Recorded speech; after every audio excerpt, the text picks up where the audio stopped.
Muy buenas noches, queridas amigas, queridos amigos. Bienvenidos a este nuevo ciclo de debates del año 2018 de aquí Sebastián Hacha Debate.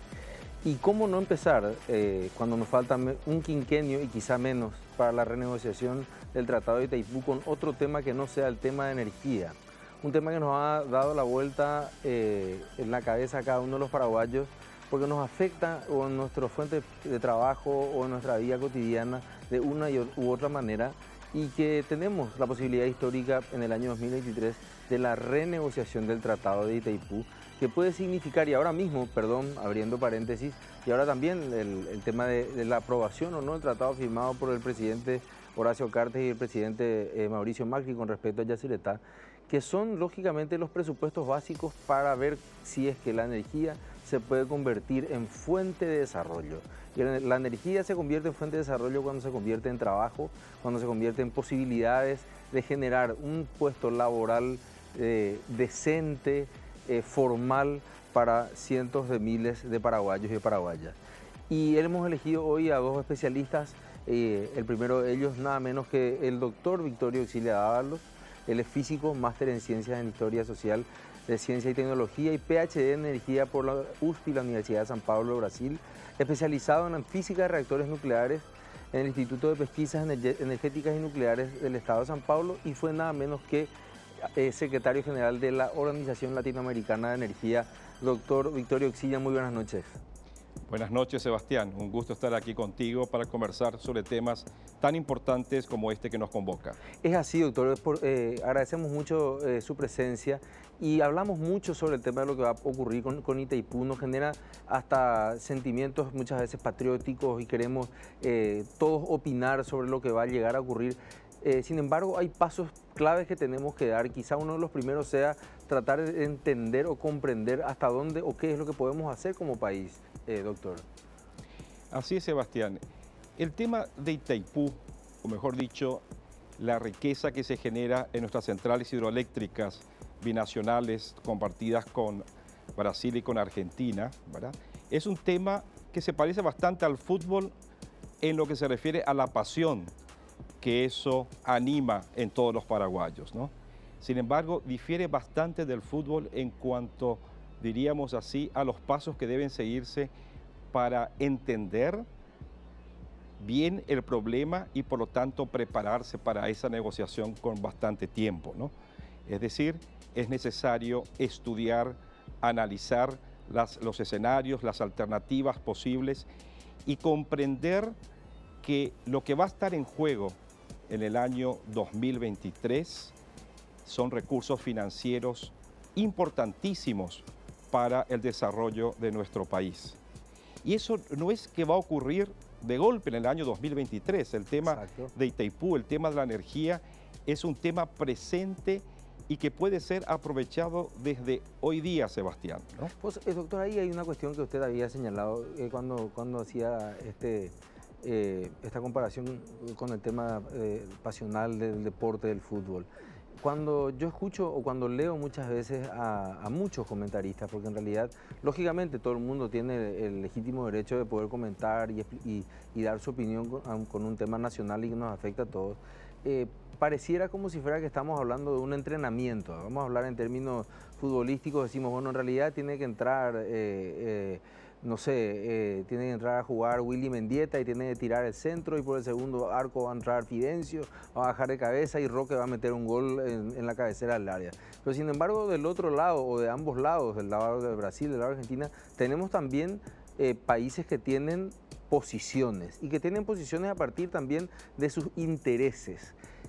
¿Qué es lo que el interés, cuál sería la media del interés común al cual podríamos realmente acceder sin generar una sobreexpectativa en la ciudadanía?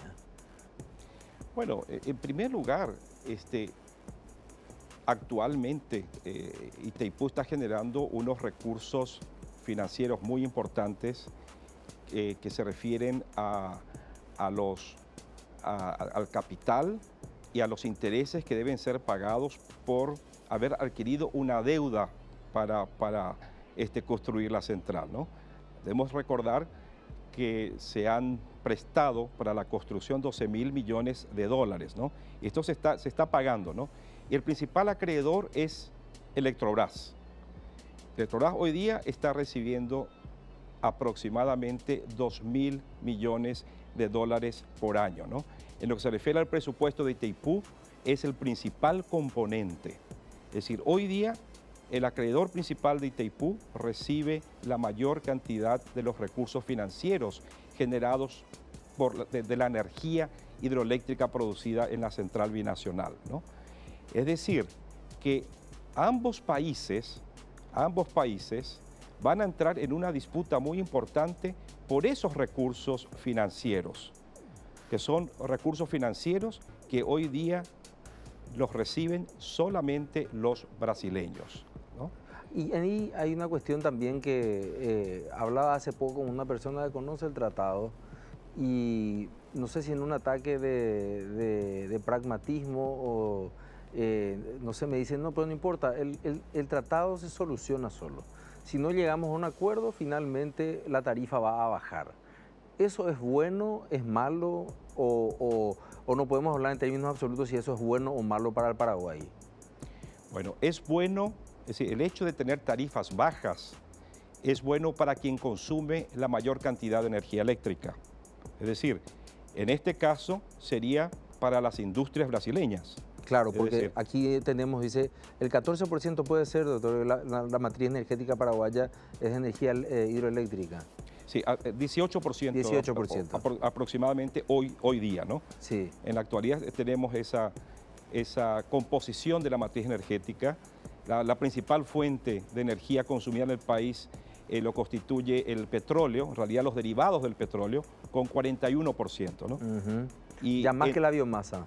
Más que la biomasa. La biomasa debe estar alrededor de los 38%, mientras que la energía eléctrica con 18%. Y ¿no? esto se puede explicar, doctor, que no sé si yo soy un leo en la materia, pero justamente teniéndolo aquí a usted, me imagino mucha gente se va a preguntar lo mismo. ¿Se han comprado tantos transformadores en los últimos años para que haya aumentado tanto Digo aumentado porque históricamente era la biomasa la que lideraba nuestra matriz energética. ¿Podemos decir que se han comprado suficientes generadores, grupos generadores para que se justifique este aumento del biocombustible, de los combustibles fósiles, o es nada más que una coincidencia? Bueno, el incremento fenomenal que se ha dado en el consumo de combustibles fósiles se debe al crecimiento de nuestro parque automotor, sí. Principalmente los vehículos para transporte individual, ¿no? Debemos recordar que al año están ingresando cerca de 50.000 vehículos y prácticamente todos ellos consumen combustibles fósiles, ¿no? En particular la gasolina, es decir, lo que se denomina aquí la nafta, ¿no? Eso es lo que se ha incrementado fenomenalmente, ¿no? Y un 82%, dicen aquí, más del 82% son vehículos de más de 10 años de antigüedad. O sea, que han de tener también un deterioro en el consumo, han de aumentar el consumo con el paso de los años. Así es. Y allí viene una cuestión muy interesante, ¿no? Porque tenemos cerca de 2 millones de vehículos, ¿no? Con un grado de obsolescencia muy grande en cuanto a años, diríamos así, de servicio. Es decir, que tenemos ahí una gran oportunidad de hacer un cambio en ese parque automotor, ¿no? ¿Y un cambio a qué? Yo diría aquí a lo que sería una gran revolución desde el punto de vista del consumo de energía eléctrica en el país. Sería electrificar nuestro transporte, tanto el transporte público como el transporte individual. Si existe un mercado en Paraguay para consumir energía eléctrica en abundancia, que es lo que más conviene a nuestro país, consumir esa energía en el país para nuestro desarrollo y, ¿por qué no decirlo?, para nuestro transporte, puesto que hoy día todo nuestro transporte, y fíjense que no es poco en cuanto a consumo de energía, es 41%, se refiere a petróleo y derivados, se fundamenta en una fuente de energía totalmente importada de otros países, ¿no? Y con un valor que depende de precios internacionales del petróleo, cuando muy bien podríamos utilizar la energía eléctrica para el transporte eléctrico, tanto el público como el individual, ¿no? Hay una cuestión, disculpe doctor, a mí me Sí. impresionó, estuve en China en el 2004 y regresé en el 2009 y aquellos carriles que se veían en las principales avenidas de Beijing, ¿no?, que estaban llenas de motocicletas y de bicicletas, se convirtieron en el 2009 en carriles donde iban vehículos movidos a energía eléctrica. ¿Cuáles son los requisitos que necesitamos en nuestro sistema ya de distribución? ¿Cuáles son los cambios que se tienen que hacer en la gestión de esa energía? ¿Eso puede ser posible en el Paraguay en los próximos 10 o 20 años? Es posible, es posible. Nosotros hemos hecho en Paraguay una inversión muy importante en transmisión de energía eléctrica, ¿no? La línea de 500 kilovoltios que transporta energía eléctrica desde Itaipú hasta el área metropolitana de Asunción es un ejemplo de ello, y la línea también de 500 kilovoltios que transportará energía eléctrica de Yacyretá al área metropolitana de Asunción también es otro ejemplo, ¿no? En cuanto a transmisión estamos bien servidos, diríamos así, ¿no? La concentración debe ser en la distribución de energía eléctrica, ¿no? Es decir, en alcanzar esa energía al usuario final, al vehículo, por ejemplo, eléctrico en las casas, que tiene que abastecerse de energía, ya sea en las casas o en los centros comerciales, ¿no? Y al transporte público, que debe ser un abastecimiento continuo, a pesar que hay tecnologías que permiten inclusive estar hasta 4 horas prácticamente con una autonomía mediante baterías. Es decir, hay también tecnologías que permiten interrumpir el servicio de energía eléctrica en casos de corte y hacen posible que el transporte no se perjudique debido a cortes de energía eléctrica, en el caso del transporte público, donde ese tipo de cuestiones es esencial, ¿no? Y allí, doctor, tendríamos nosotros la posibilidad de pensar que nuestro sistema no colapsaría al momento de hacer esas recargas, porque me viene a la cabeza nada más que ahora, estos días de intenso calor, con la utilización de aire acondicionado y demás cuestiones, van saltando, van reventando transformadores y nuestra red eléctrica sufre de eso. Ese acondicionamiento de la red de distribución, ¿qué inversión más o menos requeriría? Bueno, la ANDI está estimando inversiones del orden de 700 millones de dólares al año, ¿no?, que incluyen en una buena parte distribución, ¿no?, para los próximos 10 años, ¿no? Entonces estamos hablando de esa orden de magnitud en cuanto a inversiones, ¿no? 700, 800 millones de dólares, ¿no? Es decir, si queremos apostar en el transporte eléctrico masivo, no estamos hablando solamente de un transporte como el Metrobús eléctrico, estamos hablando de una apuesta en la electrificación completa, ¿no?, o gradual de nuestro transporte, tanto público como privado, ¿no? Entonces, en ese caso deberá realizarse un estudio para ver de cuánto necesitamos de fortalecer nuestras líneas de distribución, ¿no? Pero claro que es posible y es algo que conviene al país, ¿no? Porque los motores eléctricos, el transporte eléctrico es mucho más eficiente que el motor a combustión interna. El usuario va a ganar dinero, ¿no? El usuario va a ganar dinero, ¿no? En vez de gastar, por ejemplo, 600.000, 800.000 guaraníes por mes, va a estar gastando aproximadamente unos 100, 120.000 guaraníes por mes para hacer el mismo recorrido. Es decir, que existen ganancias desde el punto de vista económico para el usuario final. Claro está que debemos también pensar en inversiones del sector público en infraestructura de distribución, pero también en el cambio del parque automotor. Es decir, eso también exige una inversión importante desde el punto de vista del usuario, del consumidor, del comprador final, es decir, de la población en general, ¿no? Pero pensemos que esa es una gran oportunidad inclusive para la industria. ¿Por qué no pensar en la instalación de la fabricación de vehículos eléctricos en nuestro país? Este es un concepto que lo venimos desarrollando en la Universidad Nacional de Asunción, la Facultad Politécnica, conjuntamente con la Universidad de São Paulo, ¿no? Son conceptos que lo venimos desarrollando y vemos que existen grandes oportunidades para fabricar vehículos eléctricos en Paraguay, utilizando, por ejemplo, el litio que existe en Bolivia para la fabricación de baterías para los vehículos eléctricos, el cobre que existe en Chile y en Perú, ¿no? Es decir, que existen grandes reservas de cobre para la fabricación de los motores eléctricos. Es decir, que se podría pensar en un concepto que se denomina integración productiva para la fabricación de vehículos eléctricos y así fundamentando lo que podría ser la mayor revolución energética del país, que es electrificar nuestro transporte, ¿no? Y al mismo tiempo industrializar nuestro país. Sin lugar a dudas, realmente increíble lo que nos está contando. Estamos charlando esta noche con el profesor doctor Victorio Auxilia, del Grupo Investigador de Sostenibilidad del Sistema Energético, de la Universidad Nacional de Asunción.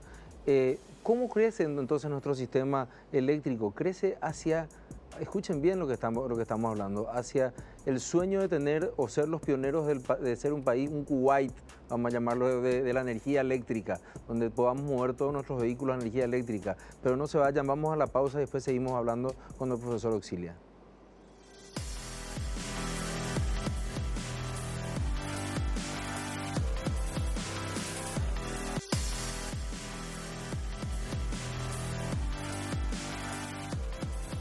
Seguimos conversando esta noche sobre el tema que nos viene a la cabeza cuando hablamos del 2018, la cercanía del 2023. Un tema que les adelanto nos va a tomar más de un programa, que es el tema de energía eléctrica.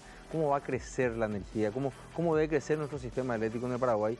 Y nos decía el profesor Victorio Auxilia, quien nos acompaña esta noche, que podemos nosotros ser los protagonistas de la mayor revolución como Estado, digamos, como nación de la historia en materia de cambiar nuestro parque automotor, pensando también en la industrialización. ¿Podríamos nosotros, doctor, llamarlo a Elon Musk para que venga con Tesla aquí a Paraguay a establecer una industria? ¿Eso no es un sueño demasiado lejano? Es un sueño, Sebastián, ¿no? Pero yo pienso que no es tan lejano, porque le podemos decir al señor Musk que Paraguay es uno de los únicos países en el mundo que pueden soportar desde el punto de vista del sistema eléctrico una masificación del transporte eléctrico. Eso le debemos decir a él, ¿no? Sí. Y podemos fabricar aquí en Paraguay vehículos populares, es decir, estamos hablando de vehículos de 8, 10 mil dólares, ¿no? 12 mil dólares, y vehículos de alta gama, ¿no? De 30, 40, 50 mil dólares, vehículos eléctricos, ¿no? Y con eso estaríamos evitando, ¿no?, la importación de hidrocarburos, estaríamos utilizando una energía limpia, la energía hidroeléctrica, una fuente renovable de energía, la hidroenergía, para mover nuestro transporte. Eso vende en el mundo como imagen y al mismo tiempo va a generar puestos de trabajo en el país, ¿no? Va a ser necesario, ¿no?, todo lo que se refiere a la capacitación de ingenieros, de técnicos de nivel medio, ¿no?, de mecánicos, en fin. Habrá entonces una gran, diríamos así, transformación en el sector productivo, autopartes, y creemos nosotros que eso puede ser una gran revolución desde el punto de vista de energía, pero también desde el punto de vista de estructura productiva, ¿no? Porque cuando uno piensa en industria, uno tiene que pensar en industria que en primer lugar tiene que consumirse en el país. Claro. Porque si no surge el problema del mercado, ¿no? Es decir, producir qué y para quiénes y cómo llegar a ese mercado, ¿no? Lo cual tiene unos costos de logística, ¿no? Claro. Nosotros podemos producir vehículos eléctricos para la población y les recuerdo, tenemos 2 millones de vehículos andando en Asunción y alrededores y en las ciudades principales del país, ¿no? 2 millones de vehículos, se siente eso en cuanto al tránsito, ¿no? Pero estamos hablando de un mercado fabuloso, porque es un mercado que tiene que transformarse, que tiene que renovarse. En su gran parte son vehículos con más de 10 años de vida, es decir, que en algún momento tienen que cambiarse y por lo tanto eso también es una oportunidad, ¿no? Cuando lo miramos desde esta perspectiva y volvemos al momento en que nos sentemos a debatir con el Brasil, que es un tema que lo tiene de seguro muy estudiado hace años, ya en ese momento, si pensamos nosotros en industrias locales, el costo principal, la tarifa finalmente de la energía eléctrica pasaría a un segundo plano, habida cuenta que tendríamos industrias locales que la estarían utilizando y que se generarían suficiente mano de obra para poder absorber ese costo y que sea reinvertido en el sistema eléctrico, doctor, ¿no? Así es. Bueno, miren, no hay desarrollo sin industria, por lo menos en los modelos que se han seguido en países como el nuestro, ¿no? Hay pocos países en el mundo que siguen otro modelo, por ejemplo, el turismo, ¿no? El caso de Barbados, ¿no? No se basa en la industria, pero sí en el turismo, ¿no? Pero países como el nuestro, ¿no? En el modelo de desarrollo siempre pasaron por la industrialización, ¿no? Y no hay industria sin energía. Y el futuro después de Itaipú, en caso que las cosas salgan bien, todavía nos queda ese debate interno de poder ponernos de acuerdo sobre qué significa que salgan bien. El consumo interno y la disponibilidad interna, ¿hasta dónde alcanzan nuestras hoy fuentes generadoras de energía hidroeléctrica? Voy a hablar de las principales, Itaipú, Yacyretá, Caraí. ¿Cuántos años más tenemos, Iguazú, tenemos nosotros de energía eléctrica sin tener que hacer nuevas inversiones? ¿Y qué tipo de inversiones deberíamos hacer, doctor? Sebastián, esa es la pregunta del millón. Del millón de dólares o tal vez, no sé, de euros o de libras esterlinas, ¿no? Tal vez, ¿no? Hoy día, para que tengamos idea, estamos demandando más o menos el 50% de lo que sería la parte paraguaya de Itaipú. Es decir, estamos demandando más de 3.000 megavatios, 3.100, 3.200 megavatios, ¿no? Y en Itaipú tenemos instalados y disponibles para contratación 12.600 megavatios, ¿no? Es decir, estamos con la mitad, ¿no? O si se quiere comparar con Yacyretá, sería más o menos 2 veces, ¿no?, de lo que nos corresponde en Yacyretá. Sería una Yacyretá completa, ¿no?, de lo que estamos consumiendo hoy día desde el punto de vista de potencia, no de energía, claro. Energía menos, ¿no? Ahora, las estimaciones que hemos hecho en la Facultad Politécnica, en el Grupo de Investigaciones en Sistemas Energéticos, ¿no?, nos indican que lo que tenemos hoy instalado nos va a atender sin ninguna dificultad en los niveles de crecimiento que se están dando últimamente los últimos 4 o 5 años hasta después del año 2030, ¿no? Es decir, no tendríamos ningún aprieto, al menos desde el punto de vista de generación, hasta al menos el año 2030, ¿no? Entre el año 2030, es decir, entre el 2030 y 2040, seguramente vamos a necesitar de otras fuentes de energía, de otras centrales hidroeléctricas, ¿no?, las binacionales y nacionales. Tenemos las pequeñas centrales hidroeléctricas, todas ellas nacionales, que pueden también ser aprovechadas, ¿no?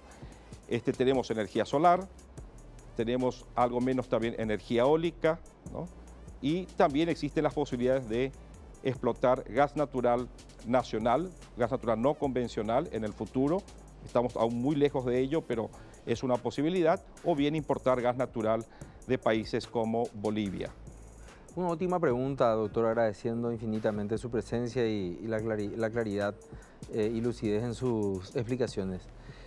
¿Cuánto tiempo, cuánta inversión de tiempo nos lleva generar ese conocimiento para migrar hacia otro tipo de energías?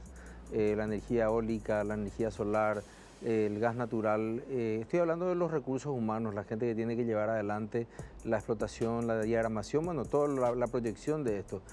¿Cuándo tendríamos que empezar? Uruguay, hablábamos antes de entrar al programa, hace 10 años se encontraba en una situación de déficit energético. Hoy en día tiene excedentes energéticos, pero uno ve los parques de energía eólica, las inversiones que se han hecho. ¿10 años se puede hablar más o menos de un periodo razonable o es poco? No, es un periodo razonable, Sebastián, ¿no? Uruguay inició esta política de incremento de la participación de fuentes renovables de energía en su matriz energética, ¿no?, a inicios de los años 2000, ¿no?, a mediados realmente, 2004, 2005 aproximadamente, y tenían prácticamente una gran transformación de su matriz energética en el año 2012. 2013, es decir, hace unos 5 años. Es decir, aproximadamente 10 años es el tiempo para preparar a nuestros cuadros, que desde luego ya existen varias personas, varios especialistas en este tema de desarrollo de las fuentes renovables de energía, ¿no? Es decir, que en lo que se refiere a ello, no hay un gran salto que dar desde el punto de vista de capacitación, ¿no? Tenemos los recursos y si es necesario generar mayor cantidad o mayor calidad en cuanto a recursos humanos en lo que se refiere a ello, habrá tiempo en unos 10 años para desarrollarlos, ¿no? Pero hay que comenzar ahora, ¿no? Hay que comenzar ahora, ¿no? Es el caso diferente a energía nuclear, por ejemplo. Con energía nuclear uno necesita por lo menos de unos 15 años ¿no? Unos 15 o 20 años, pero en el caso de las fuentes renovables ese tiempo es inferior, ¿no? Doctor Vittorio Auxilia, muchísimas gracias por su presencia esta noche. Hemos conversado con el doctor Vittorio Auxilia, investigador de la Universidad Nacional, del Grupo de Investigación de Sistemas Energéticos. Muy interesante lo que vemos, la mirada hacia el futuro que él nos ha dado y cuáles son las tareas pendientes. Hay que empezar hoy, hay que empezar hoy. Eso es lo que nos queda como mensaje de estos dos primeros bloques, pero no se vayan porque tenemos dos bloques más para seguir conversando sobre cómo tiene que crecer nuestro sistema eléctrico a futuro en el Paraguay.